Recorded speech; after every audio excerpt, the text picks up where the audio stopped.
So we have some crucial updates regarding the current initiatives to remove suppressors and shortbread firearms from the NFA nationwide once and for all. Let's examine what is transpiring in Congress and what you folks watching can do, which would influence this finally being accomplished. In this video, I have some extremely important news and developments for you on the ongoing efforts to pass the Hearing Protection Act and the SHORT Act. Basically, both of these aim to eliminate numerous NFA limitations, one on suppressors and the other on SBS and SBRs.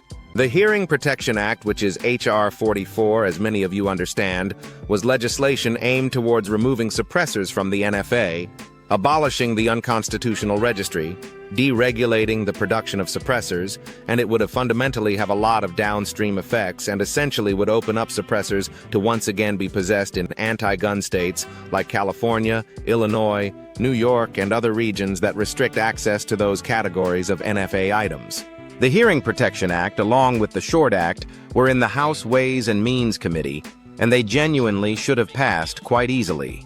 They could have passed in the original versions. However, unfortunately, rhinos in the committee altered the HPA to only remove the NFA's tax obligation. They're going to maintain them on the registry. They're going to keep them as regulated NFA items. And so they changed the HPA, and also they eliminated consideration of the SHORT Act. Rhinos on the committee attempted to present this as a major victory, but the reality was that they gutted the bill. They eliminated all of the provisions that we desired. They essentially just removed the NFA's tax restriction but preserved the NFA registry. The self-manufactured tax, they left that unchanged, and it really does nothing to eliminate other unconstitutional constraints, like people in states like California who can get access to these items. Now, even more concerning with all of this, there were some claims that maybe through some lobbying activities from a company, Silencer Central, that perhaps the HPA was modified. Now, I completed a full analysis video on all that if you want to reference that earlier video. However, I do want to mention that Silencer Central asserts that they did not lobby against the HPA, but also, I don't believe at this moment they've released any statements that say that they did not lobby to modify the HPA into its present form. The fact remains, nonetheless, that the SHORT Act was taken off the table temporarily, and the HPA was adjusted. However, we still have a strong opportunity to essentially get both the SHORT Act and the HPA involved in the original formats in the reconciliation process through the budget, and to get these on Trump's desk, and to get them authorized. And we all recognize that if these are included in the one big beautiful legislation and they reach Trump's desk, he will sign them into law. Now, for those not familiar why this is so significant, under the SHORT Act, it would remove the term shotgun, rifle, and other terminology from the definition of a firearm in Section 5845 of the NFA. The impact of that would be that for the purposes of the NFA, shotguns, short-barreled rifles, and other types of firearms would not be considered regulated NFA items. The legislation also incorporates a section where it ensures that your lawful acquisition of an SBR through a gun store with a background check, a 4473, that's all that would really be required for you to actually get those and to possess those legally. The SHORT Act also ensures that federally and at a state level, no tax can be imposed against the purchase and possession of an SBR or an SBS. Now again, that's enormous because not only would this bill here, if enacted into law, affect the federal enforcement against these kinds of items, but it would also eliminate many state restrictions. And finally, one of the really fantastic aspects about the SHORT Act is that it would remove the registry and mandate that the Attorney General delete all registry information, and there would be no registry moving forward as well. Again, one of the major things that I appreciate about this is it's not only targeted at the federal level, but it also seeks to reverse many of these state limitations on SBRs as well. That is because numerous anti-gun states prohibit SBRs based on them being included as NFA-regulated items. The states focus their language on forbidding the possession of NFA items. But if SBRs and SBSs are no longer NFA-regulated items, that undoes many of the state-level limitations, and that obviously would be significant for states like California. Now, the other legislation that we need to discuss is the Hearing Protection Act. And that's the one that's receiving a lot of attention because it's still active in a single version but not a version that we actually desire. The original version of the HPA would modify the language in the statute to where the tax registration, possession, and transportation restrictions under federal law would then be eliminated. Essentially, all limitations would be removed, and really, all you would need to do, again, somewhat like with the Short Act, and SBRs, is you would need to visit a gun store, complete a background check, 4473, and then you would be able to lawfully purchase and possess that without all the other constraints under the NFA. Also, again, critical for the original version of the HPA is that it would eliminate the federal restrictions and the wording that have been established and would cause downstream implications for states like California once again, where they have statewide prohibitions on suppressors. The HPA, like the Short Act, would also require the Attorney General to destroy all documentation of suppressors and therefore also abolish the registry.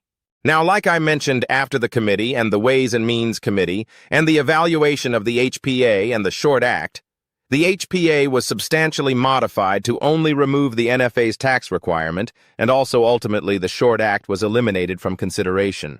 However, this battle is very far from over.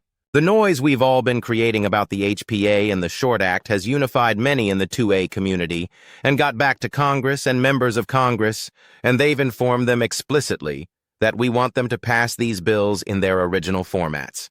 We've garnered support from some true pro-2A Republicans, and even Don Jr. has spoken out saying he's in support of the HPA and potentially the Short Act, and they want to incorporate those in the reconciliation bill. We still have a chance to get the original HPA text included in this and approved through the reconciliation process. And we have a chance also to still get the Short Act back in and incorporated and get it back on the agenda in the House and the Senate. All of us gun owners now have an opportunity to finally shape this process and end all this blatant infringement and to end the NFA once and for all.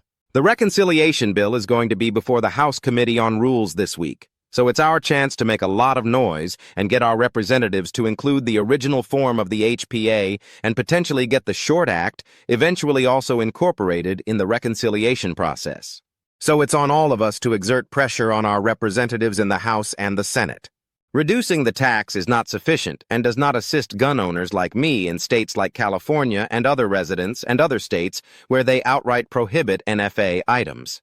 We in California and other restrictive states, through the modification of the HPA, have essentially been excluded from the process, and we definitely don't want to miss this once-in-a-generation opportunity to damage the NFA once and for all. So I need everyone who is viewing this video right now to contact their representatives at least once a day and tell them that you support the original form of the HPA. You want it in the original format, not this modified version that was passed in the House Ways and Means Committee, and you want the Short Act also included in the reconciliation effort. So if you don't know who your representatives are, you can discover using the link down below that I'm going to put in the pinned comment, and you can also call them by calling the Capital Switchboard 202-224-3121. Again, that number that you need to dial is 202-224-3121. Tell them the name of your representative. They will connect you to their office and then leave them a message and tell them that you want them to support the complete removal of suppressors from the NFA. You want them to support the full elimination of SBRs from the NFA. You support the original version of the HPA, not the modified version. And you want them to put the Short Act back in the reconciliation process. Also, if you reside in an anti-gun state, I strongly suggest that you bring up the fact that the modification of the HPA excluded you from the process. Essentially, we'll do absolutely nothing for you if you live in states like California, Illinois, New York, wherever else where there are NFA restrictions. Tell them that the rhinos in the House Ways and Means Committee excluded you from the process, and you want the original form of the HPA. So that's what's currently happening in the Hearing Protection Act and the Short Act battle right now in Congress. We need everybody involved, and we need you all to contact your representatives, flood their phones, flood their emails, flood them on X, and let your voices be heard, and let's build momentum behind this effort to finally get rid of all these NFA restrictions. So that's what's currently occurring. As we get more information as this progresses, I will keep you guys informed. If you enjoy this video and you like to support the channel, one of the best methods to do that is to like, comment, and subscribe. All those actions help to fuel the algorithm, and it signals to YouTube that you guys find value in these videos and in this type of 2A news. But as always, thank you all for watching.